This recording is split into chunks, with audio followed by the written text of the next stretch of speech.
Jared, thank you for joining us here today to talk Foundation Season 3. It's a pleasure to be here and a pleasure to talk to you. Thank you for coming. Let's talk, or dive straight into it. Foundation Season 3, 152 years from the second season. It's kind of exciting, but does that make you approach your character, or should I say characters, of Doctor Hari Seldon differently, that was so far from the second season now? Yeah, you always need to honour the storytelling that you've told so far, and then use that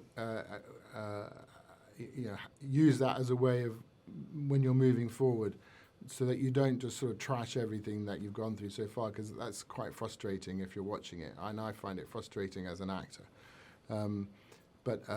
So yes, your characters have to evolve, and they evolve by benefit of the experiences that they've gone through. I mean, that's the sort of basis of character storytelling, you know. Foundation, it's a big sci-fi adventure. What sort of keeps drawing you to sci-fi stories like this, or particularly Foundation? I think it's the kid in me. I just love, I do love sci-fi. What can I say? I've done a couple of them. I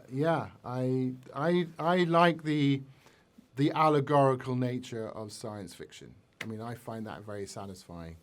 And it's a sort of comfortable way of maybe talking about what's happening in the present day, but as an allegory of what could be happening or might happen in the future. Something unique about Foundation is you're playing two different versions, or on occasion other versions of your character.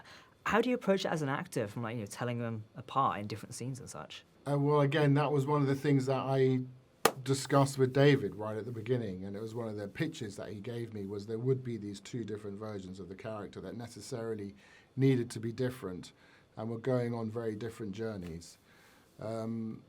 One of the characters is when he's reborn on the Raven, if you like, something's already gone wrong, and when he acquires a body in season 2, he becomes vulnerable and human again, with everything that implies. And in a way, the other version of the character is sort of starting to catch up to that desire, because although there's a sort of something that sounded appealing, that you have the ability to live forever as a digital consciousness inside this amazing thing of the vault. There's another sense of it being a prison, and it limiting what you can do or what you can experience, and he starts to long for the things that make experience human for us. Conflict is on the edge of season 3, like we're heading towards something very explosive.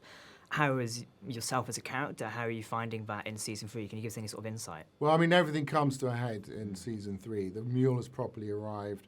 The mule is effectively challenging the Empire a lot earlier than the predictions of psychohistory said would happen. And the Empire is also crumbling from inside, in terms of the dynamic between and the understanding, the relationships between the Cleons. So, yeah, I mean, it's all coming to a head at this point. Explosive, some could say. Again, they might. Jared, thank you very much for taking the time to speak today. We're very excited for Foundation Season 3. It's been a pleasure. You've watched it all? All 9 episodes. All 9, yeah. Okay, I get your pun there. Thank you again. Thank you.